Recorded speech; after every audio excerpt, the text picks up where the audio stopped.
तो देखिए, दक्षिणी अमेरिका महाद्वीप अपने आप में विश्व का चौथा सबसे बड़ा महाद्वीप है क्षेत्रफल के आधार पे। तो आज के सेशन में हम दक्षिणी अमेरिका महाद्वीप को बहुत समग्रता से, बहुत डिटेल से इसके राजनीतिक और भौतिक परिदृश्य को समझने जा रहे हैं। एक ही सेशन में आप आज पूरे टॉपिक को पढ़ लेंगे, जिसमें लगभग मैं 9 से 10 क्लासेस लेता हूं बहुत दक्षिणी अमेरिका महाद्वीप में, उसको मैं एक क्लास में आज आपको कंप्लीट कराऊंगा। चीजों को इत्मीनान से सुनना है, ठीक है, एक एक करके, और क्लास में याद करते जाना। ये कल के लिए नहीं छोड़ना। बहुत सारे फैक्ट, बहुत सारे तथ्य आपके साथ आएंगे।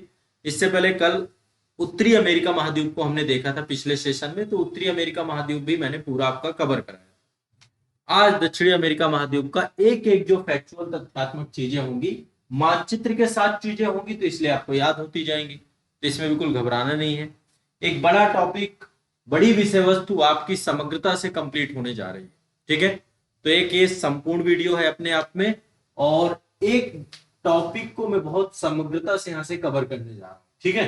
तो देखिए, सबसे पहली बात, दक्षिणी अमेरिका महाद्वीप जो है इसको लैटिन अमेरिका महाद्वीप भी कहा जाता है। अब देखो, जब लैटिन अमेरिका कहते हैं तो लैटिन अमेरिका में चार चीजें सम्मिलित होती हैं। कई बार ये शब्द आपको लैटिन अमेरिका आएगा, तो इसमें चार भूभाग इसमें सम्मिलित हैं। पहले तो दक्षिणी अमेरिका पूरा महाद्वीप, अब लैटिन इस बोलते हैं क्योंकि लैटिन समूह की भाषा यहाँ पे बोली जाती है। और यहाँ पे चार भूभाग कौन कौन से हैं? एक तो मध्य अमेरिका, मैंने पिछले सेशन में आपको मध्य अमेरिका बताया था संपूर्ण उत्तर अमेरिका वाले में, है ना। मध्य अमेरिका, मैक्सिको, वेस्ट इंडीज यानी जो कैरेबियन सागर में फैले हुए, और दक्षिणी अमेरिका, इन चारों के सम्मिलित स्वरूप को हम लैटिन अमेरिका कहते हैं। क्या बोलते हैं? चार चार भूभाग है। पहला आपका मध्य अमेरिका, उसके ऊपर मैक्सिको है ना, मैक्सिको, फिर मध्य अमेरिका, मध्य अमेरिका के बाद जो है आपका इधर कैरेबियन सागर के जो द्वीप है, और आपका जो ये दक्षिणी अमेरिका है, सबको मिलाकर के लैटिन अमेरिका कहा जाता है। अभी मैं इसको मानचित्र में भी आपको दिखा दूंगा, तो रफली आपकी जानकारी है। क्षेत्रफल के आधार पर विश्व का चौथा सबसे बड़ा महाद्वीप है ये, ठीक है। और इसका लगभग 2/3 हिस्सा इस महाद्वीप का कहां पर है? दक्षिणी गोलार्ध में अवस्थित है। इस महाद्वीप से विषुवत रेखा भी होके जाती है, इस महाद्वीप से आपकी मकर रेखा भी होके जाती है, ठीक है। तो विश्व का चौथा सबसे बड़ा महाद्वीप है। अब इस महाद्वीप के बारे में थोड़ा सा, इसका जो कौन कौन से देश है इसमें, उन, क्योंकि देशों की संख्या बहुत ज्यादा नहीं है इसमें, ठीक है। तो एक बार थोड़ा सा क्षेत्रफल के आधार पे तो काफी बड़ा है, पर देश इतने ज्यादा नहीं। जैसे यूरोप में बहुत सारे देश हैं, क्षेत्रफल के आधार पे यूरोप बहुत छोटा है, 6वें नंबर पे है यूरोप देखा जाए तो, अंटार्कटिका के बाद आता है। तो सबसे पहले एक बार हम इसकी सारी की सारे देशों को देख लेते हैं। ये आप देख रहे हैं, ये देश है। एक बार राजनीतिक मानचित्र देखेंगे, और राजनीतिक मानचित्र के बाद फिर मैं आपको क्या दिखाऊंगा? इसका भौतिक मानचित्र, और भौतिक के बाद फिर एक एक करके डिटेल को, हर एक चीज को समझेंगे, और कुछ मैं तथ्यात्मक चीजें बीच बीच में आपको याद करवाता जाऊंगा, 2 से 3 बार आपको दोहराता जाऊंगा, तो आपको याद होती जाएंगी, ठीक। तो ध्यान से सुनना है बस, और कुछ नहीं करना, आराम से बैठो। देखो यहाँ पे आप इसको भौतिक तौर पे देखें, टोटल 12 देश है इसके अंदर, 12 देश है। 2 देशों की बात और होती है, जैसे कि एक आपका फ्रेंच गुयाना है, और दूसरा आपका फॉकलैंड आइलैंड है। फॉकलैंड आइलैंड और फ्रेंच गुयाना ये है तो दक्षिणी अमेरिका महाद्वीप में, लेकिन कंट्री वाइज इसमें जो है किसी दूसरे देशों का आधिपत्य है, ठीक है। अब किसका है ये भी मैं आपको अभी बताऊंगा, ठीक है। चलो, सबसे पहले देखो यहाँ पे देश एक बार पहले देख लो, फिर मैं इनकी राजधानी वगैरह भी डिस्कस कर दूंगा। सबसे बड़ा देश जो है यहाँ पे है ब्राजील, क्षेत्रफल के आधार पे सबसे बड़ा कौन सा है? ब्राजील। सबसे छोटा है सूरीनाम, सबसे छोटा देश है यहाँ पे सूरीनाम, यहाँ पे है आपका सूरीनाम, ठीक है। छोटा सा देश है ये, आप देख रहे हैं, ये है छोटा सा देश। क्षेत्रफल के आधार पे सबसे बड़ा ब्राजील है, सबसे छोटा सूरीनाम। तो देखिए यहाँ पे आप देखेंगे इस तरफ बहुत सारे देश हैं जो बहुत पतले पतले हैं। यहाँ पे देखिए लंबाई बहुत ज्यादा है उन देशों की, है ना। और इधर देखेंगे तो उनका क्षेत्रफल जो है आपका, लंबाई चौड़ाई दोनों देखने को मिलेगी। इधर एंडीज पर्वत श्रेणी है, यहाँ पे विश्व की सबसे लंबी पर्वत श्रेणी है, जो लंबाई उसकी सबसे ज्यादा हो। हाइट में तो हमारा हिमालय है, हिमालय में हाईएस्ट पॉइंट है, लेकिन सबसे लंबी है, इसकी लेंथ सबसे ज्यादा है, ठीक है। तो यहाँ पर आप देखिए ये तो कंट्री चिली है, चिली में आपका एंडीज है। एंडीज को भी मैं बताऊंगा कितने देशों में है एंडीज टोटल, तो एंडीज की बात बाद में करेंगे। यहाँ पे केवल मैं पहले राजनीतिक दिखा देता हूँ। तो एक तो देश आपका चिली है, चिली के बाद चिली के जस्ट बगल में ही आपका अर्जेंटीना है। चिली आपका लगा हुआ है प्रशांत महासागर के साथ, ठीक है, ये प्रशांत महासागर, इधर ये पूरा का पूरा प्रशांत महासागर क्षेत्र है, तो इससे चिली लगा हुआ है। इधर अर्जेंटीना है चिली के जस्ट बगल में। फिर देखिए यहाँ पे एक छोटा सा देश है अर्जेंटीना से सीमा साझा करता है, इसका नाम है उरुग्वे। क्या नाम है? उरुग्वे। उरुग्वे से जस्ट ऊपर यहाँ पे जाएंगे तो ये आपका ब्राजील है, ये आपका ब्राजील है। हाँ, यहाँ पे आप देखिए ये आपका ब्राजील क्षेत्रफल के आधार पे सबसे बड़ा है, ठीक, सबसे बड़ा है क्षेत्रफल के आधार पे आपका ब्राजील।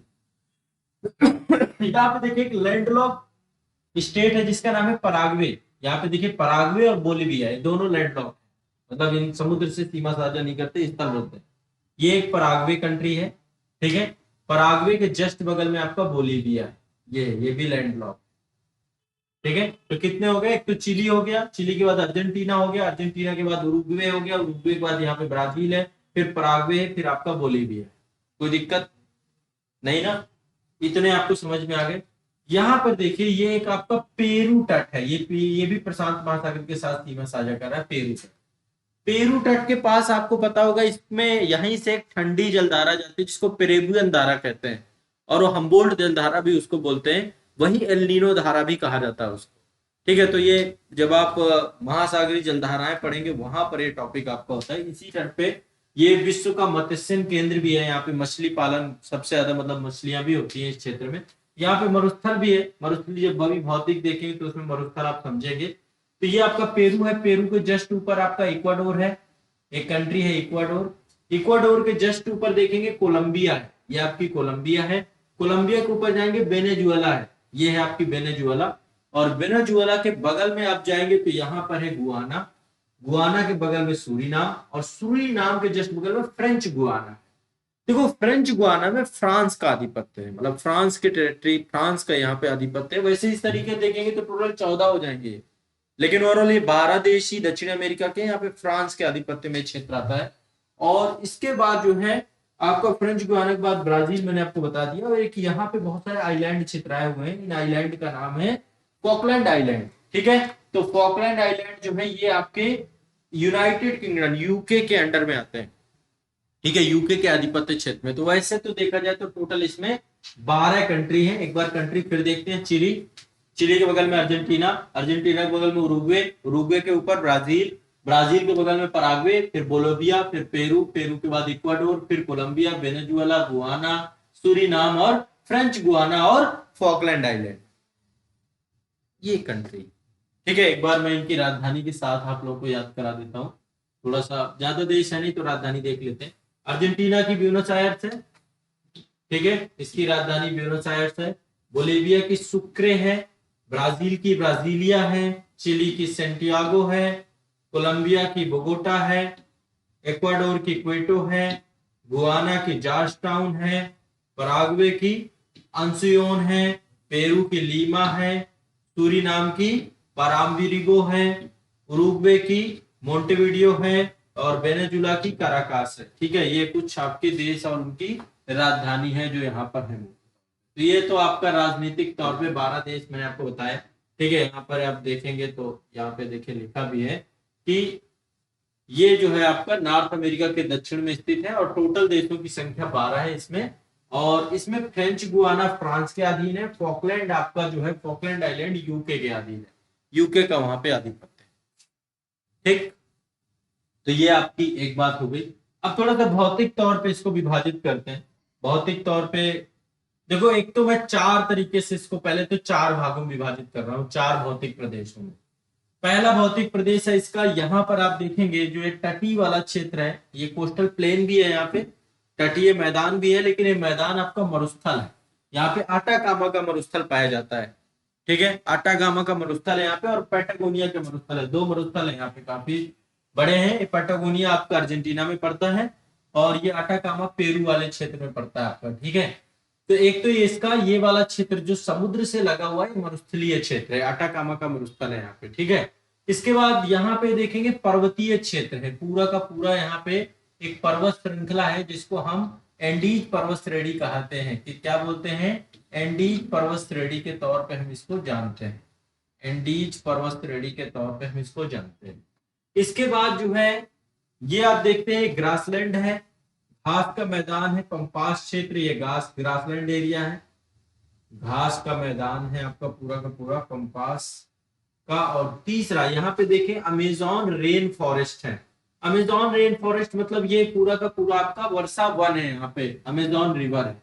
देखा जाए तो यहाँ पे बहुत सारे आपके उच्च भूमि क्षेत्र भी हैं, हाईलैंड्स एरिया है, हाईलैंड्स मतलब पठारी क्षेत्र, ठीक है। यहाँ पे ब्राजील का पठार है, बोलीविया का पठार है, गुयाना का पठार है, तो अपलैंड एरिया भी है। लेकिन मुख्य तौर पे देखें 4 भागों में हम इसको विभाजित कर सकते हैं। पहला तो मरुस्थलीय क्षेत्र, फिर आपका पर्वतीय क्षेत्र एंडीज पर्वत श्रेणी है, फिर आपका यहाँ पर अमेजोन रिवर है, और अमेजोन रिवर की सहायक नदियों के द्वारा यहाँ पर जो मैदानी क्षेत्र है, तो यहाँ पे पंपास ग्रासलैंड एरिया आपका ये अर्जेंटीना में पड़ता है।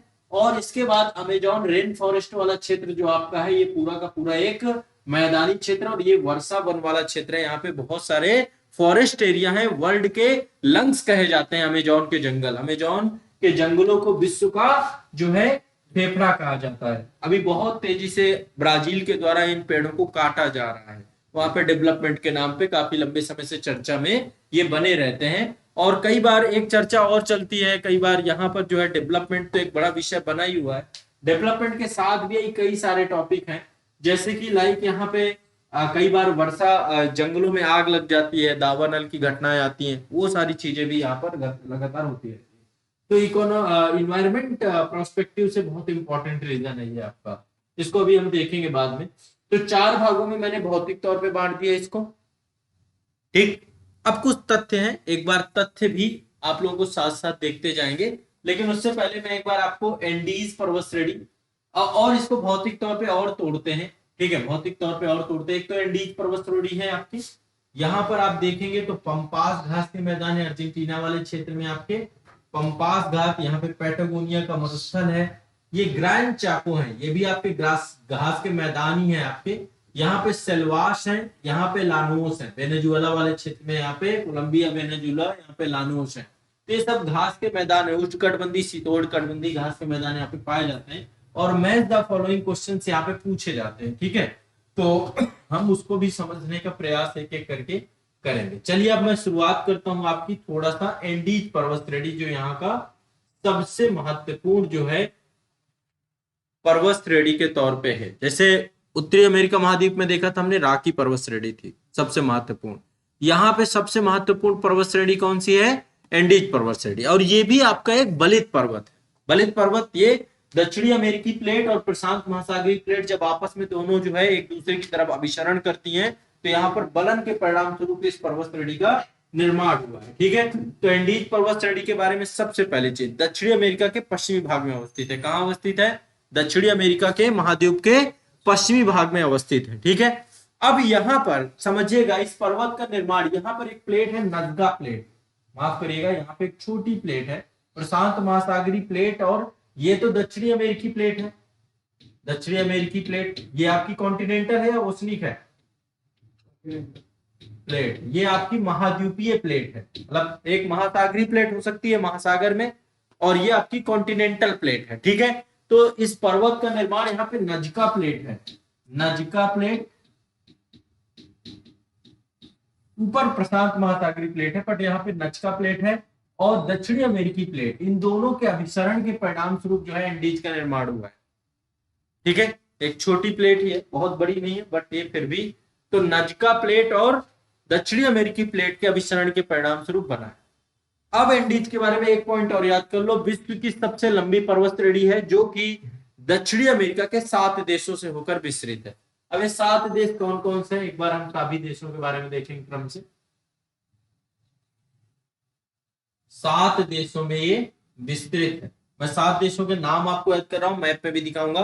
वेनेजुएला सबसे ऊपर देखिए, यहाँ पे है वेनेजुएला, वेनेजुएला के बाद दूसरे नंबर पे है Colombia, number 1, number 2, number 3 Ecuador, number 4 Peru, number 5 Bolivia, number 6 Chile और नंबर 7 अर्जेंटीना। 7 देश है टोटल। फिर से याद करेंगे, वेनेजुएला, कोलंबिया, इक्वाडोर, पेरू, ठीक है, Venezuela, Colombia, Ecuador, Peru, Bolivia, इसके बाद चिली और अर्जेंटीना। इन 7 देशों से होकर के एंडीज पर्वत श्रेणी जाती है। कोई दिक्कत, कोई समस्या? ठीक है, यहां पर इसका जो हाईएस्ट पीक है, इसमें बहुत सारे ज्वालामुखी हैं। क्यों ज्वालामुखी? क्योंकि नजका प्लेट आपकी कैसी है? महासागरीय प्लेट है, और महासागरीय प्लेट नीचे जाके मेल्ट होती है। मेल्ट होने के परिणाम स्वरूप यहाँ पे बहुत सारे ज्वालामुखी बनते हैं। तो यहाँ पर सबसे ऊंची चोटी का नाम है अकांकागुआ, माउंट अकांकागुआ। ये है आपकी माउंट अकांकागुआ, सबसे ऊंची चोटी है। कितनी हाइट है? 6960 मीटर, 6960 मीटर।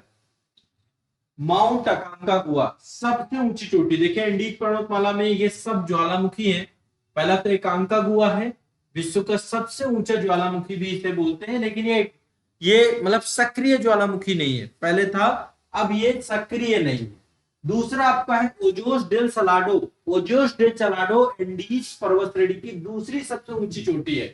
ठीक है, ये भी आपकी प्रसुप्त सक्रिय ज्वालामुखी नहीं है। तो पहला आपका माउंट अकांकागुआ है, दूसरा ओजेस डेल सलाडो है। क्वेश्चन पूछे जाते हैं, दूसरी सबसे हाईएस्ट पीक है। तीसरा है चिम्बरेजो। चिम्बरेजो इक्वाडोर में पड़ता है, ये भी एक सुसुप्त ज्वालामुखी है, सक्रिय नहीं है। लेकिन कोटोपॉक्सी, ये अभी टाइम टू टाइम पे आप देखेंगे चर्चा में बना रहता है, क्योंकि ये आपका एक सक्रिय ज्वालामुखी है। विश्व का सबसे ऊंचा सक्रिय ज्वालामुखी कोटोपैक्सी है। कोटोपैक्सी भी आपका इक्वाडोर में है।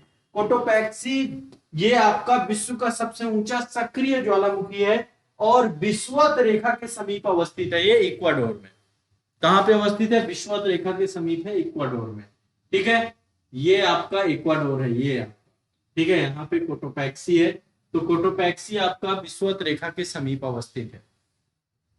बताएं कोई दिक्कत हो? ठीक है, तो इसमें बहुत सारे सक्रिय ज्वालामुखी हैं। जैसे मैंने नाम आपको बताया, अकांकागुआ आपका तो अब डेड हो चुका है। दूसरा ओजोस डेल सलाडो दूसरी हाईएस्ट पीक है।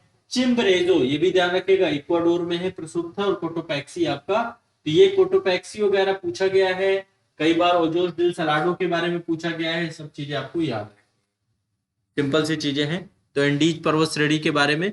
इसके अलावा एंडीज पर्वत श्रेणी से दक्षिण अमेरिका महाद्वीप की बहुत सारी नदियों का उद्गम होता है। जैसे अमेजोन नदी, यहाँ की जो मुख्य नदी है, विश्व की सबसे बड़ी नदी है ये। लंबी नदी नहीं, विश्व की सबसे बड़ी नदी, दोनों अलग अलग चीजें हैं। लंबी नदी तो नील नदी है, सबसे ज्यादा उसमें लंबाई है। लेकिन बड़ी नदी का मतलब जिसके पास जल धारण क्षमता सबसे ज्यादा हो। तो अमेजोन रिवर विश्व की सबसे बड़ी नदियों में से एक है, और यहीं से आपकी ये एंडीज पर्वत श्रेणी से ही निकलती है। ठीक है, इसमें बहुत सारे, इस पर्वत श्रेणी में अंतः पर्वतीय पठार भी अवस्थित है। अंतः पर्वतीय पठार, जैसे बोलिविया का पठार, ये बोलिविया में जो यहाँ पे बोलिविया का पठार है, वो अंतः पर्वतीय पठार का एक उदाहरण है। यहाँ पर जो प्लेट्यू है, ये एंडीज पर्वत श्रेणी पे ही अवस्थित है आपका। ठीक है, यहाँ पर बहुत सारे पूर्वी ढाल, इसके इस श्रेणी के पूर्वी ढाल पे, पूर्वी ढाल मतलब इधर वाली ढाल जो है आपकी, इस ढाल पे बहुत सारे वन पाए जाते हैं, जिनको मोन्टाना वन कहा जाता है। तो यहाँ पर पाए जाने वाले वनों को मोन्टाना वन कहा जाता है। अब मैं एक बार थोड़ा सा यहाँ के आपको रिवर याद करा देता हूँ। ठीक है, एंडीज को लेकर काफी सारे तथ्य हैं, काफी सारे फैक्ट हैं। अब हम रिवर देखेंगे। बहुत ज्यादा नदियां हैं, तो नदियां यहाँ पे, पर वो नदियां मतलब कि ऐसा है कि अमेजोन ही सबसे बड़ी नदी है, और उसी की सहायक नदियों के तौर पे बहुत सारी नदियां यहाँ पर देखने को मिलती।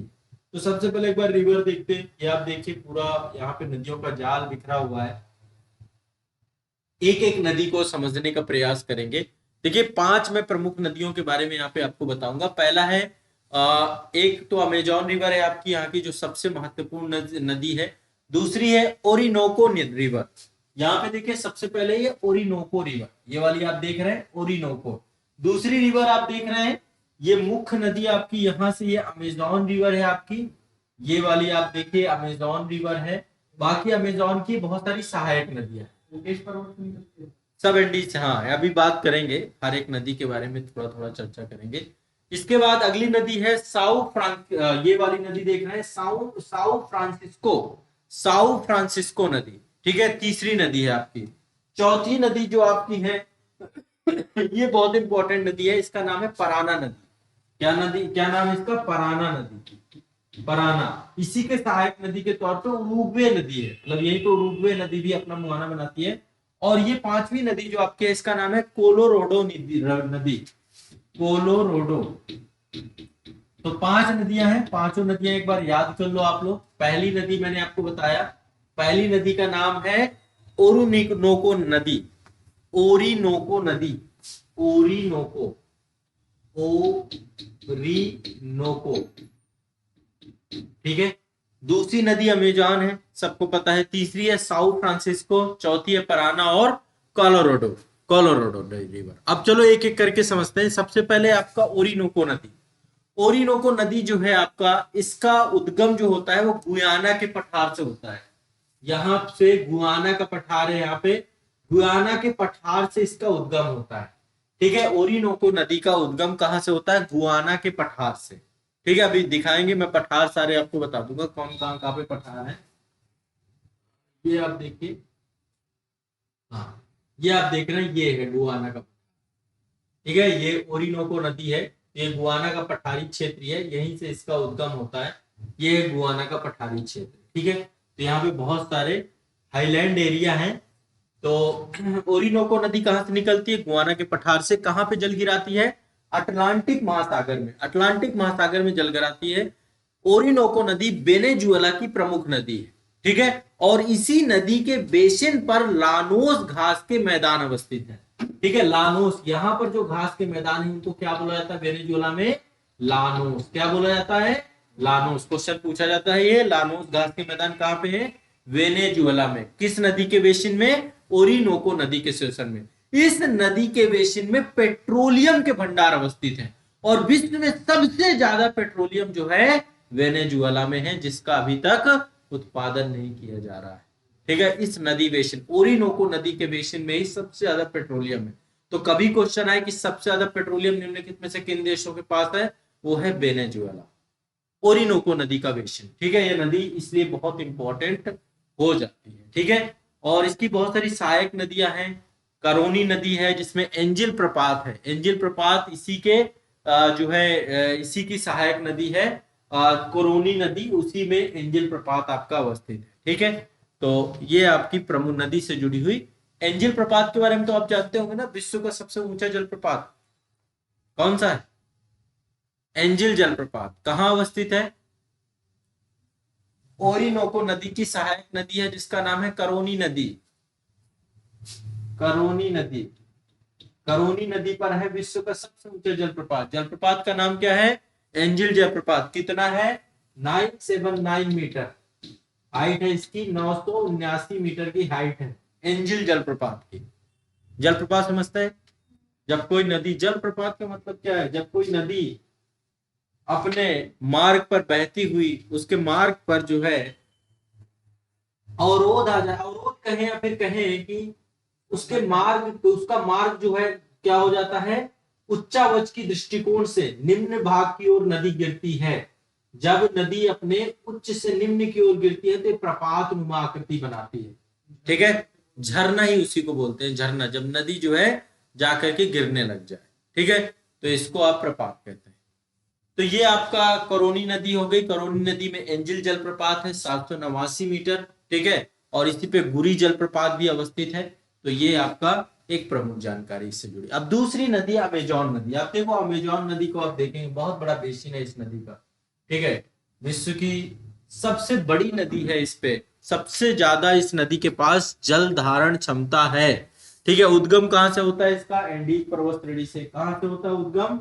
एंडीज पर्वत श्रेणी से। अमेजॉन नदी का उद्गम होता है एंडीज पर्वत श्रेणी से। कहां से होता है? एंडीज पर्वत श्रेणी से। कहां जल गिराती है? अटलांटिक महासागर पे। जो इसका मुहाना है, यहाँ से विषुवत रेखा होकर के गुजरती है। जो इसका मुहाना है यहाँ पे, इस मुहाने पर लगभग विषुवत रेखा के पास जल गिराती है। विषुवत रेखा से में ही इसका मुहाना पड़ता है, ठीक है। तो विश्व की सबसे बड़ी नदी है, विश्व की दूसरी सबसे लंबी नदी है। लंबाई के आधार पर नील नदी के बाद दूसरे नंबर पे अमेजॉन का नदी है। इस नदी के बेसिन में सेलवास वन पाए जाते हैं, सेलवास वन पाए जाते हैं। सेलवास फॉरेस्ट है इस नदी के, नदी बेसिन में, ठीक है। ये वर्षा वन है। कैसे वन है? रेन फॉरेस्ट है। तो इस नदी के बेसिन में, ओरिनोको नदी के बेसिन में कौन से घास के मैदान थे?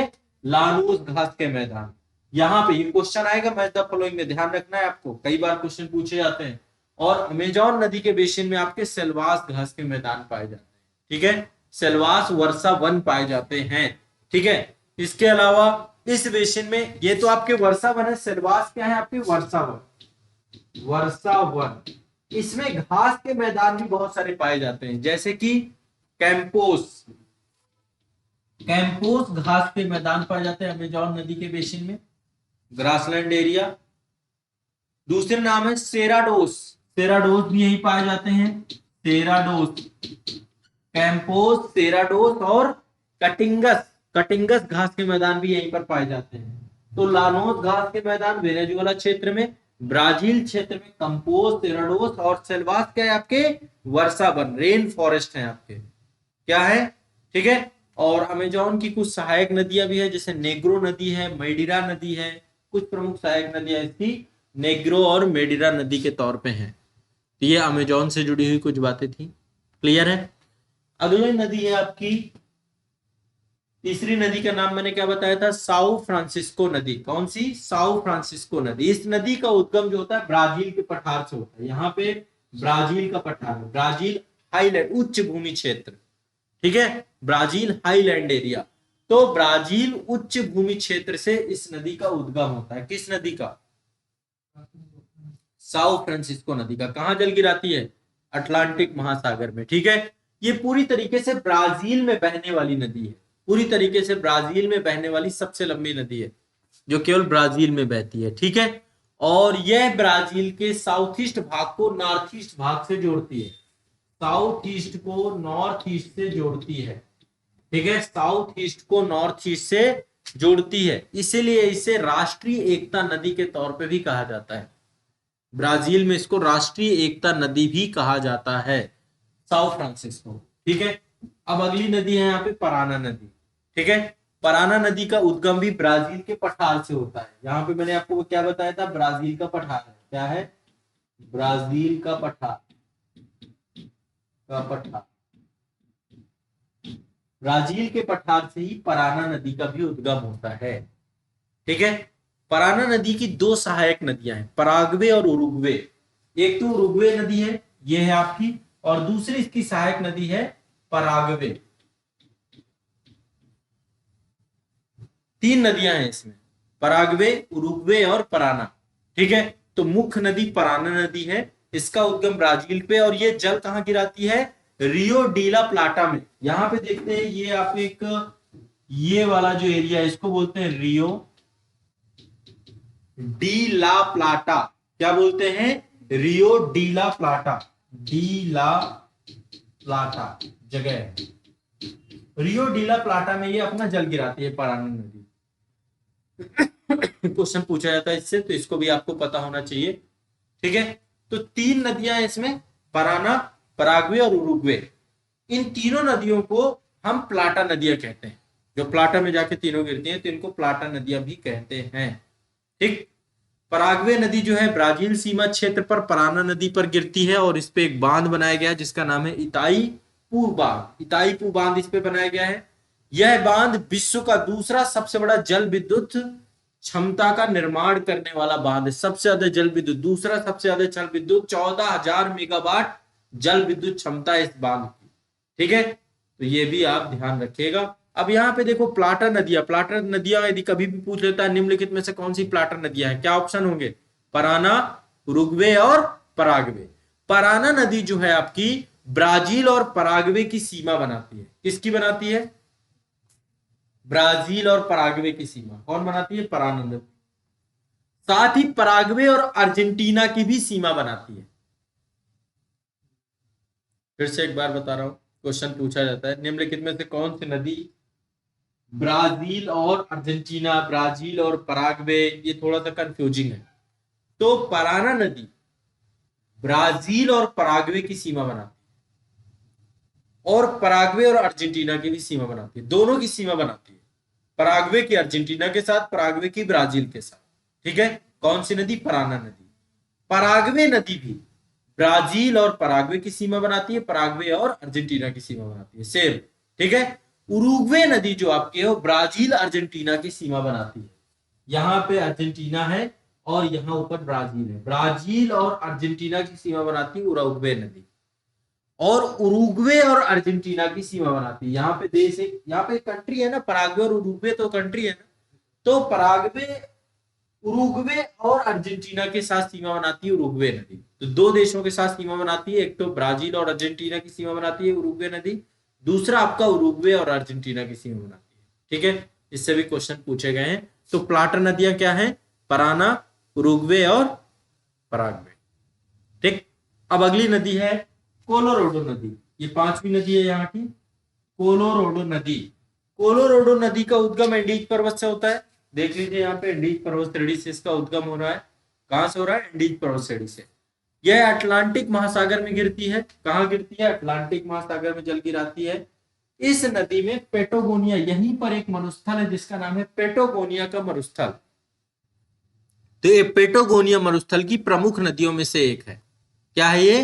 पेटागोनिया की प्रमुख नदियों में से एक है। क्लियर है? तो टोटल कितनी नदियां हैं दक्षिणी अमेरिका में, कोई बताएगा? 5 प्रमुख नदियां मैंने आपको बताई। पहली नदी, हाँ, ओरिनोको नदी। दूसरी नदी अमेजोन नदी। तीसरी नदी, हाँ, साओ फ्रांसिस्को। ओरिनोको नदी, अमेजोन नदी, साओ फ्रांसिस्को नदी, पराना नदी, पराना की 2 सहायक पराग्वे, उरुग्वे और कोलोराडो नदी। क्या याद हो जाएंगी पांचों? सिंपल है। कौन कहां से निकलती है, किसकी क्या विशेषता है, इतना बड़ा मुद्दा नहीं है। एक बार 2 बार इसको रिवाइज करेंगे, हो जाएगा। Orinoco, Amazon, Sao Francisco, Parana और कोलोराडो, सिंपल सी नदियां हैं, निकल जाएगा। ठीक है, अब चलते थोड़ा सा पठार के बारे में कि यहाँ पे पठार कौन। ठीक है, 5 पठार है,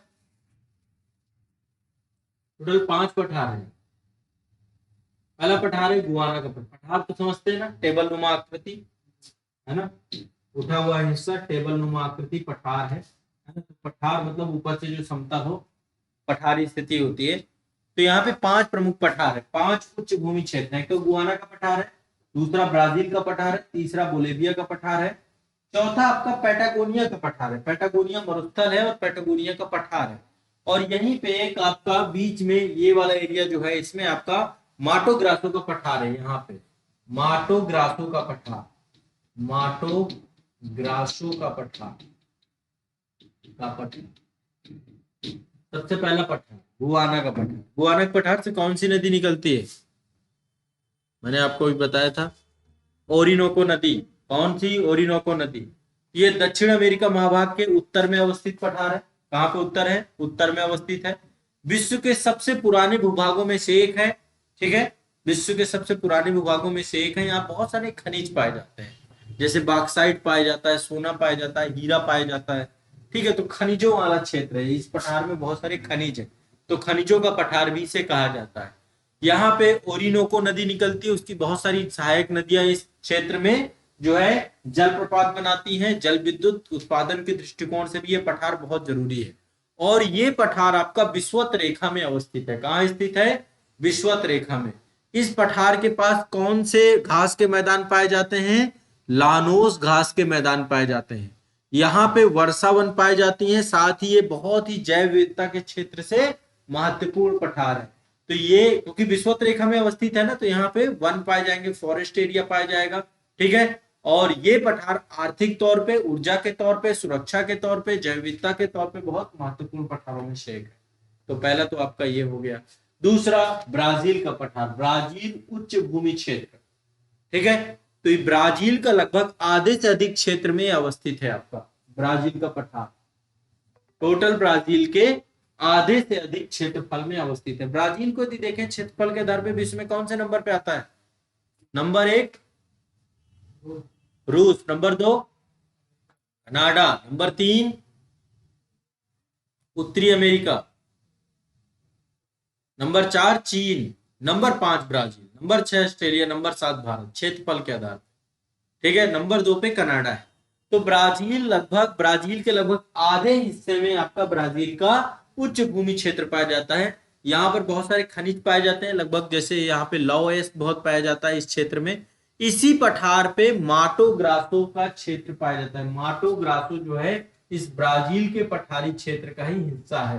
ठीक है, माटो ग्रासो भी इसी पठार से जुड़ा हुआ ही क्षेत्र है। माटो ग्रासो का पठार ब्राजील के पठार से जुड़ा हुआ है। ठीक है, इस पठारी क्षेत्र से बहुत सारी नदियां निकलती हैं, जैसे साओ फ्रांसिस्को नदी निकलती है, दूसरा पराना नदी यहीं से निकलती है। और ये क्षेत्र में भी जल उत्पादन क्षमता बहुत ज्यादा है, जैव विविधता के संरक्षण के दृष्टिकोण से बहुत ज्यादा जरूरी है। यहाँ पर भी फॉरेस्ट वन पाया जाता है। ठीक है, अगला पठार है बोलीविया का पठार। बोलीविया के पठार के बारे में सबसे पहली बात, ये पठार अंतः पर्वतीय पठार है, क्योंकि एंडीज पर्वत श्रेणी यहीं से होके जाती है बोलीविया से, तो वहीं पर बीच में पर्वत के बीच में अवस्थित है। तो पहली बात, बोलीविया का पठार क्या है? अंतः पर्वतीय पठार है। यहाँ पर इस पठार में शुष्क परिस्थितियां पाई जाती हैं, मतलब बहुत ज्यादा पानी नहीं होता है, और यहाँ पे लवणीय झीलें पाई जाती हैं, नमकीन झीलें पाई जाती हैं। ठीक है, लेकिन इस पठार पर एक मीठे पानी की झील है जिसका नाम है टीटीकाका झील। कौन सी झील? टीटीकाका। अभी मैं झीलें दिखाऊंगा आपको, तो झील वहां पे बताऊंगा। बोलीविया के पठार पे ही मीठे पानी की एक झील पाई जाती है जिसका नाम है टीटीकाका झील। ठीक है, अभी इसके बारे में चर्चा करेंगे, लेक टीटीकाका। ये पठार में ज्वालामुखी भी बहुत सारे पाए जाते हैं। इस पठार में लावा की बहुत सारी परतें पाई जाती हैं। इस पठार में टिन के बहुत सारे भंडार पाए जाते हैं। और ये पठार, इसी पठार पर बोलीविया की राजधानी लापाज अवस्थित है। बोलीविया के पठार पे ही बोलीविया की राजधानी, विश्व की सबसे ऊंची राजधानी है, सबसे हाइट में अवस्थित लापाज। लापाज बोलीविया की राजधानी बोलीविया के पठार में अवस्थित है, जो कि विश्व की सबसे ऊंची राजधानियों में से एक है। कोई दिक्कत नहीं? ठीक है, तो बोलीविया का पठार, लेक टिटिकाका यहाँ पे पाई जाती है। इसके बाद है पैटागोनिया का पठार। नीचे देख लीजिए, ये पैटागोनिया का पठार। पैटागोनिया एक शुष्क पठारी क्षेत्र है, ये मरुस्थल है आपका एक तरीके से। पैटागोनिया को मरुस्थल भी बोलते हैं हम इसको। पैटागोनिया अर्जेंटीना में वाले क्षेत्र में है, पूरी तरीके से आपका पाया जाता है। तो ये एंडीज पर्वत श्रेणी का वृष्टि छाया क्षेत्र है। वृष्टि छाया क्षेत्र समझते हैं? मान लीजिए कोई पर्वत है, ठीक है, उस पर्वत पे जो पवने हैं, ठीक है, जो समुद्री क्षेत्र से आने वाली पवने हैं, वो पवने जब उस पर्वत से टकराती हैं तो टकरा करके ऊपर चढ़ती हैं। ऊपर चढ़ने के बाद यहाँ पर उषांक और संघनन की प्रक्रिया के परिणाम स्वरूप बादल बनते हैं और इसी क्षेत्र में बरस जाते हैं।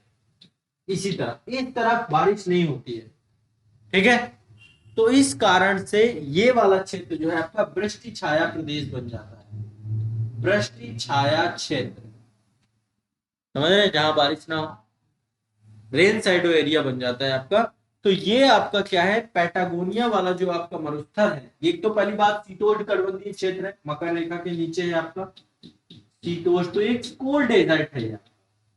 यहाँ पे वर्षा नहीं होती है क्योंकि वृष्टि छाया प्रदेश है, तो एक ठंडा मरुस्थल के तौर पे है। दक्षिणी अमेरिका महाद्वीप का सबसे बड़ा मरुस्थल आपका पैटागोनिया का मरुस्थल है। ठीक है, तो पैटागोनिया का मरुस्थल एक कोल्ड डेजर्ट है आपका। तो टोटल ये पठार हो गए आपके।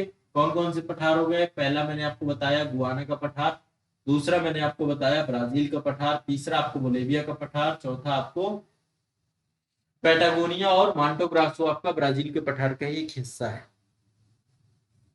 बताइए कोई दिक्कत? अभी इतनी बातें समझ में आ गई कि बहुत ज्यादा फैक्ट हो रहा है? फैक्ट तो है ही है, क्या करोगे, चीजों को आपको देखना पड़ेगा, समझना। अब चलते हैं थोड़ा सा झीलों के बारे में भी चलते हैं। यहाँ की प्रमुख झील, दो प्रमुख झीलें हैं यहाँ पर। ठीक है, दो ही झीलों से क्वेश्चन भी बनते हैं। एक आपकी लेक टिटिकाका है, मैंने आपको बताया, देखिए बोलेविया और पेरू दोनों की बॉर्डर पे अवस्थित है, बोलेविया की पठार पे अवस्थित है। तो लेक टिटिकाका जो है दक्षिणी अमेरिका की सबसे बड़ी मीठे पानी की झील है। ठीक है, और इस झील में नौकायन होता है यहाँ पे। ठीक है, विश्व की सबसे ऊंची नौकायन उपयुक्त झील है। तो कहाँ पे अवस्थित है? बोलेविया के पठार पे। ये पेरू और बोलेविया के बीच में बॉर्डर भी बनाती है। कहाँ बनाती है? पेरू और बोलेविया के बीच में बॉर्डर। कौन सी? Lake Titicaca, lake Titicaca. ठीक है, तो ये अभी आप ध्यान रखिएगा, दक्षिणी अमेरिका की सबसे बड़ी मीठे पानी की झील है ये। ठीक, और बाकी यहाँ पे बोलेविया के पठार पे लवणीय झीलें पाई जाती हैं। दूसरी झील आपकी वेनेजुएला में पाई जाती है, ये है आपकी ये वाली झील। इस झील का नाम है Maracaibo, lake Maracaibo. Maracaibo, Maracaibo, ये है आपकी वेनेजुएला क्षेत्र। ठीक है, तो वेनेजुएला की प्रमुख झील है, कैरेबियन सागर से जुड़ी हुई है। यहाँ पे आप देखेंगे पूरा का पूरा कैरेबियन सागर है। ठीक है, ये कैरेबियन सी है आपका, तो कैरेबियन सागर से जुड़ी हुई है, वहीं उसी का पानी जो है ये अंदर आया हुआ है। तो ये आपकी लवणीय झील है, मतलब सॉल्ट लेक है। यहाँ पे दक्षिणी अमेरिका की सबसे बड़ी झील है। ठीक है, लेक टिटिका का मीठे पानी की सबसे बड़ी झील है। ठीक है, और ये आपकी दक्षिणी अमेरिका की सबसे बड़ी झील है। नाम क्या है? Maracaibo, lake Maracaibo. यह ये मतलब आपकी जैसे हमारे यहाँ चिल्का झील है ना, चिल्का झील क्या है? बंगाल की खाड़ी का पानी अंदर आ गया आपका, है ना। तो वैसे ही लैगून झील है, वैसे ये भी एक लैगून झील है। इस झील में पेट्रोलियम के भंडार पाए जाते हैं, यहाँ पे पेट्रोल बहुत ज्यादा पाया जाता है इस झील में। तो ये झील भी बहुत इंपॉर्टेंट झीलों में से एक है। ठीक है, बताएं कोई दिक्कत इतने में से? कोई दिक्कत नहीं है ना? चलिए अब चलते हैं थोड़ा सा यहाँ के मैदानों के बारे में समझते हैं। यहाँ पे बहुत सारे मैदान पाए जाते हैं, ये आप देख सकते हैं। मैंने आपको शुरू में ही बताया था, भौतिक प्रदेशों के तौर पे बांटा था।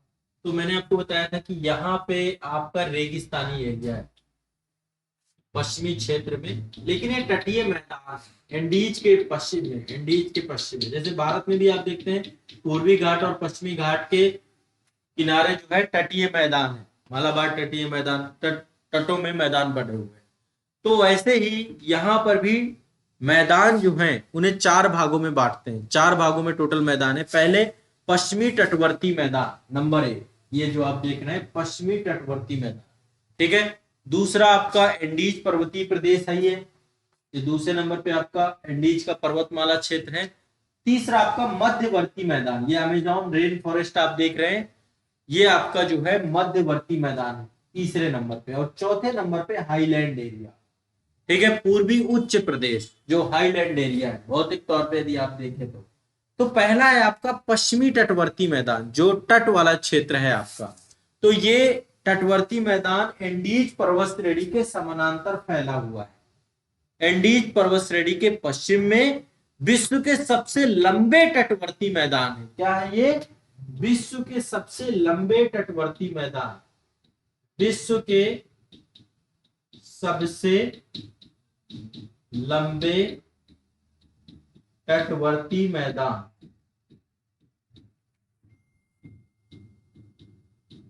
विश्व के सबसे लंबे तटवर्ती मैदान। बताओ कोई दिक्कत हो तो? कोई दिक्कत नहीं है। इस मैदानी क्षेत्र में जो मिट्टी है वो शुष्क है। ठीक है, कारण क्या है? यहाँ पे ठंडी जलधारा है। अब आपको समझ में नहीं आएगा कि ठंडी जलधारा का इस पे क्या योगदान होता है। ठंडी जलधारा जो होगी, जब ठंडी जलधारा, अब ये सब चीजें जब आप महासागरीय जलधारा वाला चैप्टर पढ़ोगे वहां पे समझ में आएगा। ठीक है, क्योंकि वो थोड़ा सा मैटर महासागरीय जलधाराओं से जुड़ा हुआ है। लेकिन तब भी मैं आपको रफली बता देता हूँ। मान लीजिए यहाँ पे ठंडी जलधारा है। ठीक है, तो जब ठंडी जलधारा किसी क्षेत्र से बहती है, तटीय क्षेत्र से बहती है, तो ठंडी जलधारा के संपर्क में आने के कारण से वहां की वायु कैसी हो जाएगी? ठंडी। जब वायु ठंडी हो जाएगी तो ठंडी वायु भारी हो जाती है, और भारी वायु जो है वो नीचे बैठने का प्रयास करती है। ठीक है, नीचे बैठेगी, हाई प्रेशर जोन वहां पे बनाएगी, और ऐसे में यहां पर इसके तटीय क्षेत्र में वर्षा नहीं होती। हमेशा गर्म वायु होगी, गर्म होकर के ऊपर उठती है। गर्म होकर के जब ऊपर उठती है तो अपने साथ जल की मात्रा भी ऊपर ले जाती है, और जल की मात्रा ऊपर लेने ऊपर संघनन की प्रक्रिया और उसांग की प्रक्रिया और वर्षा होती है। लेकिन यहाँ पे ठंडी जलधारा होने के कारण से इस क्षेत्र में वर्षा नहीं होती है, शुष्क प्रदेश के तौर पे ये क्षेत्र पाए जाते हैं। ठीक है, तो ये मैदानी क्षेत्र पहली बात शुष्क है। ठीक है, इस क्षेत्र की जो मृदा है, मिट्टी है, उसमें नाइट्रेट पाया जाता है, फास्फेट पाया जाता है। नाइट्रेट और फास्फेट की मात्रा बहुत ज्यादा होती है। ठीक है, यहाँ पे जो है बहुत सारे पंछी पाए जाते हैं, गुआनो नामक पंछी पाए जाते हैं, समुद्री पंछी है ये एक तरीके का, ठीक है। तो गुआनो पंछी यहाँ पे बहुत ज्यादा पाया जाता है, और पक्षियों का जो बीट होता है वो सबसे ज्यादा इन क्षेत्र में फैला होता है। वो पंछियों की बीट जो है यहाँ पे बहुत ज्यादा होती है। मैदान बहुत तकरे हैं और तांबे के भंडार यहाँ पाए जाते हैं, बहुत सारा तांबा इस क्षेत्र में पाया जाता है, ठीक है। इस क्षेत्र में तांबे के विशाल भंडार भी देखने को मिलते हैं। यहाँ पर आटाकामा मरुस्थल अवस्थित है। ये जो मैदानी ये वाला क्षेत्र है आपका, यहाँ पर पेरू वाला क्षेत्र है, यहाँ पर एक मरुस्थल है जिसका नाम है आटाकामा। कभी विश्व का सबसे शुष्क मरुस्थल आपका इसी मैदान पे अवस्थित है। इसके मध्यवर्ती क्षेत्र में आटाकामा मरुस्थल अवस्थित है, विश्व का सबसे शुष्कतम मरुस्थल है। पेरू और चिली दोनों देशों में फैला हुआ है, पेरू में ज्यादा भाग है और चिली में, ठीक है। तो ये भी ध्यान रखना चाहिए आपको। और इस मरुस्थल में सबसे शुष्कतम स्थान का नाम अरिका है, एक जगह है अरिका, अरिका सबसे शुष्क है, ठीक है। लेकिन कहते हैं जब एल नीनो की दशा होती है तो यहाँ पे खूब बारिश होती है, और आटाकामा मरुस्थल में भी फूल खिलता है, ठीक है। तो वो एल नीनो की दशा की स्थिति होती है। एल नीनो, लालीना, ये सब आप फिजिकल ज्योग्राफी वाले टॉपिक में पढ़ोगे, जब मैं आपको इंडियन ज्योग्राफी और मानसून का चैप्टर पढ़ाऊंगा तब वहां एल नीनो, हाँ एल नीनो की परिघटना को लेकर के बहुत सारे जो है भी विषय वस्तु के बारे में जानकारी को लेकर के, ठीक है। तो पहला तो आपका मैंने आपको बता दिया ये तटीय मैदान। फिर ये जो मध्यवर्ती क्षेत्र है आपका, मध्यवर्ती मैदानी क्षेत्र, यहाँ पे बहुत सारी नदियां हैं, नदियों के द्वारा ये मैदान बनाया गया है, चाहे वो ओरिनोको नदी हो चाहे अमेजोन नदी हो, इन नदियों के द्वारा जो लाया गया जो अवसाद है एंडीज पर्वत श्रेणी से काट कर पठारी क्षेत्र से, तो एक उपजाऊ मैदान का निर्माण किया गया है, ठीक है। इस मैदानी क्षेत्र में उष्णकटिबंधीय घास के मैदान है, शीतोष्णकटिबंधीय घास के मैदान है और वर्षा वन पाए जाते हैं। तो लानोस आपके घास के मैदान है, सेल्वास आपके वर्षा वन है। लानोस आपके वेनेजुएला क्षेत्र में पाए जाते हैं, सेल्वास आपके ब्राजील क्षेत्र में पाए जाते हैं, कंपोज आपके कहां पाए जाते हैं, ब्राजील, कंपोज घास के मैदान, ठीक है, ये भी ब्राजील में पाए जाते हैं, ठीक है। तो सेल्वास आपके इस क्षेत्र में जो वर्षा वन है, रेन फॉरेस्ट है, उनको सेल्वास कहा जाता है। सेल्वास अमेजोन नदी के बेसिन में पाए जाते हैं, सब मैंने आपको उतनी टाइम बताया था कि अमेजोन नदी के बेसिन में सेल्वास वन पाए जाते हैं। विश्व की सर्वाधिक जैव विविधता इन्हीं वर्षा वनों में पाई जाती है, इसलिए इन्हें विश्व का फेफड़ा कहा जाता है, ठीक है। और यहाँ पे विश्व की सबसे हल्की लकड़ी वाले वृक्ष जिसका नाम है बालसा, वो यहीं पर पाया जाता है, सबसे हल्की लकड़ी वाला वृक्ष है, ठीक है। और यहाँ पर जो है बहुत सारे उष्णकटिबंधीय घास के मैदान पाए जाते हैं, जैसे लानोस मैंने आपको बताया था, ग्रांड चाको भी यहीं पे पाए जाते हैं, ग्रांड चाको, कंपोस, सैराडोस और कटिंगस, ये आप नाम एक बार लिख लो। एक तो लानोस, लानोस कहाँ पाए जाते हैं, वेनेजुएला में, पूछा जाएगा, इससे क्वेश्चन आएगा, ठीक है। लानोस वेनेजुएला में पाया जाता है। ग्रांड चाको आपका ब्राजील वाला क्षेत्र है, जो आपका ग्रांड चाको ये ब्राजील में, ठीक है। ग्रांड चाको के बाद आपका कंपोस, सैराडोस और कटिंगस, कंपोस, सैराडोस और कटिंगस, ये घास के मैदान है, ये वेनेजुएला में और ये ब्राजील में पाए जाते हैं। ब्राजील में उष्णकटिबंधीय घास के मैदान है, क्या है ये, उष्णकटिबंधीय घास के मैदान। और सेल्वास क्या है आपके, वर्षा वन, सेल्वास क्या है आपके, वर्षा वन, अमेजोन बेसिन में पाए जाने वाले सेल्वास आपके वर्षा वन है, वर्षा वन, ठीक है। सबको समझ में आ रहा है, चीजें क्लियर हो रही हैं, पता चल रहा है क्या नहीं है, ठीक है। बहुत सिंपल सी बात है, ठीक है। पंपास जो है आपका शीतोष्णकटिबंधीय ये आप देख रहे हैं, ये है आपका, ये है पंपास, पंपास आपका अर्जेंटीना में पाया जाता है, ये शीतोष्णकटिबंधीय, अर्जेंटीना, अर्जेंटीना, ठीक है। पंपास कहां पाया जाता है आपका, शीतोष्णकटिबंधीय घास का मैदान, ठीक है। यहाँ के घास के मैदान जो है एग्रीकल्चर के लिए और पशुपालन के लिए ये बहुत ज्यादा उपयुक्त होते हैं, इनमें कोई भी समस्या नहीं होती, ठीक है। तो पंपास आपके शीतोष्णकटिबंधीय घास के मैदान है, मुख्य तौर पे ज्यादातर हिस्सा अर्जेंटीना में है, थोड़ा बहुत हिस्सा ब्राजील और पराग्वे या उरुग्वे में भी पाया जाता है। ठीक है, इन घास के मैदानों में एक विशेष प्रकार की मिट्टी पाई जाती है जिसका नाम है चरनोजम। ठीक है, चरनोजम में सबसे ज्यादा ह्यूमस की मात्रा पाई जाती है, इसलिए सबसे ज्यादा उपजाऊ होते हैं। ठीक है, यहाँ पे एक विशेष प्रकार की मिट्टी पाई जाती है जिसका नाम है चरनोजम। क्वेश्चन पूछा जाता है, चरनोजम मिट्टी पाई जाती है कहाँ पे? पंपास घास के मैदानों में। ठीक है, इन घास के मैदानों में पौष्टिक घास का विकास होता है और यहाँ पाए जाने वाली घास को अल्फा अल्फा कहा जाता है। क्या बोला जाता है? Alpha alpha. घास का नाम है अल्फा अल्फा। ठीक है, यहां पर घास का नाम अल्फा अल्फा है। सबसे ज्यादा यहाँ पे गेहूं का उत्पादन होता है, इसलिए अर्जेंटीना विश्व के गेहूं निर्यातक देशों में से एक है। बताएं कोई दिक्कत हो तो? कोई समस्या नहीं है? कोई दिक्कत? ठीक, ये आपका जो है कुछ जानकारी है दक्षिणी अमेरिका को लेकर के। देखो, दक्षिणी अमेरिका को उत्तरी अमेरिका से पृथक करती है पनामा नहर।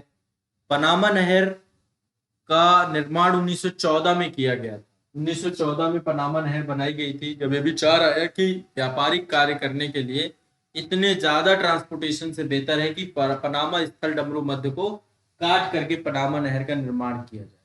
तो ये एक नहर बंधक प्रणाली के तौर पे इसको बनाया गया है। आपका एक तरीके से एक लॉक सिस्टम के तौर पे काम करता है। इस नहर ने अंतरराष्ट्रीय जलमार्ग की दूरी को बहुत कम कर दिया है और ये नहर उत्तरी अमेरिका को दक्षिणी अमेरिका से अलग करती है, लेकिन साथ ही ये पूरे के पूरे जो उत्तरी अमेरिका और दक्षिणी अमेरिका के जो प्रशांत महासागर से सटे हुए क्षेत्र हैं उनको ये यूरोप और अफ्रीका से जोड़ती है और विश्व के प्रमुख व्यापारिक जलमार्गों में से एक जलमार्ग के तौर पर इसको देखा जाता है। ठीक है, तो ये आपकी एक व्यापक जानकारी थी किससे जुड़ी हुई?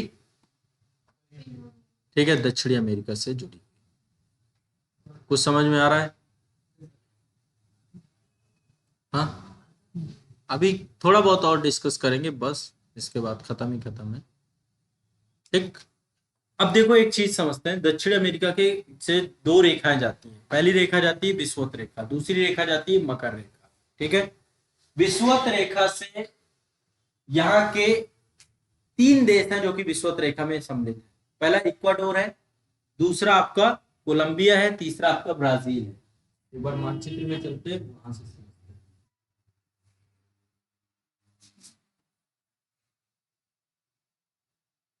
ये आपके तीन देश, पहला आपका इक्वाडोर है, ये Ecuador, number 2 Colombia, number 3 Brazil. किससे होके जाती है? विषुवत रेखा इन तीन देशों से होके जाती है। Ecuador, Colombia, Brazil, Ecuador, Colombia, Brazil एक साथ है। ये तीन देशों से होके विषुवत रेखा जाती है। यहां से मकर रेखा भी जाती है। 23.5 डिग्री दक्षिणी अक्षांश रेखा को मकर रेखा कहते हैं। 4 देश मकर रेखा में अवस्थित हैं। पहला है चिली, यहां से आपकी जाती है चिली। चिली के बाद Paraguay, Paraguay, Chile, Argentina, Paraguay और ब्राजील। फिर से एक बार देखते हैं, चिली, अर्जेंटीना, पराग्वे और ब्राजील। यहां से 23.5 डिग्री जाती है, ये आपकी 23.5 डिग्री। ठीक है, और यहाँ पे आपकी ये 0 डिग्री, 0 डिग्री, 23.5 डिग्री। ये दो रेखाएं जाती हैं। तो यहां से 4 देश याद कर लो, Chile, Argentina, Paraguay, Brazil. Chile, Argentina, Paraguay, Brazil, Chile, Argentina, Paraguay, Brazil. बस ब्राजील से विषुवत रेखा और मकर रेखा दोनों जाती है। ठीक है, ब्राजील से विषुवत रेखा मकर रेखा दोनों जाती है। यहाँ पे बहुत सारी इंडस्ट्री भी है, बहुत सारे कारखाने हैं, बहुत सारे इंडस्ट्री हैं, बहुत सारे उद्योग यहाँ पे लगे हुए हैं दक्षिणी अफ्रीका में। तो यहाँ पे लौह इस्पात उद्योग है, यहाँ पे वस्त्र उद्योग है, यहाँ पे सीमेंट उद्योग है, यहाँ पे चीनी उद्योग है, यहाँ पे रसायन उद्योग है, अलग अलग इंडस्ट्रीज हैं। ब्राजील में बहुत सारी इंडस्ट्री हैं, अर्जेंटीना में भी इंडस्ट्री लगी हुई है। साथ ही ब्राजील, अर्जेंटीना यहाँ के मुख्य शहर हैं जहाँ पे इंडस्ट्री आपको देखने को मिलेंगे। वेनेजुएला में पेट्रोलियम के भंडार तो है, लेकिन अभी उनका उत्पादन शुरू नहीं हुआ है। ठीक है, मतलब वेनेजुएला अभी उत्पादन नहीं कर रहा, तो पूरा विश्व जो है ग्लोबल वार्मिंग के साथ जो है पेट्रोलियम से, ईंधन से होते हुए इलेक्ट्रॉनिक पे जा रहा है, ईवी पे जा रहा है, बिल्कुल। लेकिन अभी देखिए ऐसा कुछ नहीं है, ऊर्जा के स्रोत चाहे वो किसी भी रूप में हो, एनर्जी हमेशा एक नीड बनी रहेगी। इतनी जल्दी टेक्नोलॉजी रिप्लेस नहीं होती कि आप सोचे कि अचानक से हम ईवी में कन्वर्ट हो जाएंगे। ईवी में आते, ईवी में हम तब आएंगे जब हमारे पास अल्टरनेटिव दूसरे ऊर्जा के स्रोत नहीं बचेंगे। हम अपने आप को अब क्यों कर रहे हैं, क्योंकि 2050 तक भारत या विश्व के अन्य सारे देश अपने भविष्य को समझ रहे हैं कि बहुत लंबे समय तक यह ऊर्जा पर हम नहीं कंज्यूम कर सकते। लेकिन आप इसका मतलब ये अप्रासंगिक हो जाएगा, ऐसा तो है नहीं। अभी 2050 क्या, 2070 क्या, 2023 तक यदि पेट्रोलियम ही हो तो दूसरी तरफ हम देखें ही ना। हमें देखना, इसलिए हम भविष्य के लिए तैयार हो रहे हैं ईवी को लेकर के। एक तो हमारी प्रकृति को बचाना है, दूसरा हमें एनर्जी की डिपेंडेंसी रिन्यूएबल एनर्जी पे करना है, जिससे चीजें रिन्यू हो जाए। ठीक है, तो ये आपको अब देखो थोड़ा सा रैपिड फायर कुछ। अब मुझे बताओ, वेनेजुएला के उष्णकटिबंधीय घास के मैदानों को क्या कहते हैं? लानोस। क्या बोलते हैं? लानोस। क्या बोलते हैं? लानोस। ध्यान रखना है। अर्जेंटीना में शीतोष्णकटिबंधीय घास के मैदानों को क्या कहते हैं? पंपास। क्या बोलते हैं? पंपास। सिंपल सा है, बहुत ज्यादा दिक्कत नहीं है। ठीक है, इसका देखो दक्षिणी वाला हिस्सा है, यहाँ पे देखेंगे दक्षिण में बहुत सारा कटा फटा हिस्सा है, इसी से आपका अंटार्कटिका महाद्वीप बहुत नजदीक पड़ता है। इसका सबसे दक्षिणी हिस्सा जो आपका है, बिल्कुल दक्षिण में आप देखते हैं, तो दक्षिण वाले हिस्से को बोलते हैं टिएरा डेल फ्यूगो। क्या बोलते हैं? टिएरा डेल फ्यूगो, सबसे दक्षिण वाले हिस्से में, जिसकी टेल है। यहाँ पे मैगलन जल संधि है। मैगलन जल संधि दक्षिणी अमेरिका को टिएरा डेल फ्यूगो से पृथक करती है। यहाँ पे मैग्नेल जल संधि के द्वारा टिएरा डेल फ्यूगो को इससे पृथक किया जाता है, दक्षिणी हिस्से को इसके। ठीक है, तो ये क्वेश्चन भी कई बार पूछता है। तो मैग्नेल जल संधि कहाँ है? दक्षिणी अमेरिका महाद्वीप में। दक्षिणी अमेरिका महाद्वीप को दक्षिणी भाग टिएरा डेल फ्यूगो से ये अलग करती है। ठीक है, तो ये भी आपको जानना है। बाकी 3 प्लाटा नदियां किन्हें कहते हैं? प्लाटा नदियों के बारे में मैंने आपको बताया था। हाँ, पराना, पराग्वे और उरुग्वे प्लाटा नदियां। ठीक है, अब बस ये आपको इतना ही जानना है, बाकी बहुत ज्यादा कुछ महत्वपूर्ण नहीं है। ठीक है, तांबे के भंडार चिली में सबसे ज्यादा है। सबसे ज्यादा तांबा पाया जाता है चिली में। ठीक है, चिली तांबे का प्रमुख क्षेत्र है जहां पर। ठीक है, और इसमें और एक बार देख लेता हूँ, फैक्ट कोई तथ्य आपको छूट रहा होगा।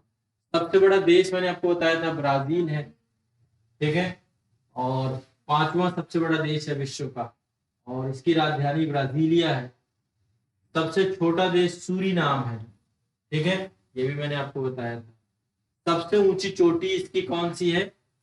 दक्षिणी इसकी सबसे ऊंचे एकांका गुआ है। ये एक आपका ज्वालामुखी पर्वत है, ये बताया था। 6961 मीटर की हाइट है इसकी।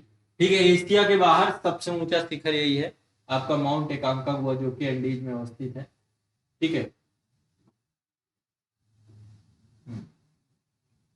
तो ये लगभग आपके दक्षिणी अमेरिका महाद्वीप से जुड़ी हुई चीजें थी जो चर्चा में कर। आमतौर पे इससे जुड़े हुए ही प्रश्न आपसे पूछे जाएंगे या आएंगे, इससे ज्यादा कुछ नहीं आएगा। ठीक, अब 1 से 2 बार इस क्लास का रिवीजन आपका हो जाए तो आपका काम बन जाएगा, आपको चीजें समझ में आ जाएगी। बताओ, सबको सारी चीजें समझ में आ रही हैं? ऑनलाइन वाले जितने भी बच्चे हैं, एक बार कमेंट के माध्यम से आप भी बताइए कि चीजें, सारी चीजें क्लियर हो रही हैं आपकी, स्पष्ट हो रही हैं। विश्व का मानचित्रण का देखो बहुत कठिन नहीं है मामला, बस आपको एक बार चीजें समझ में आने लग जाएं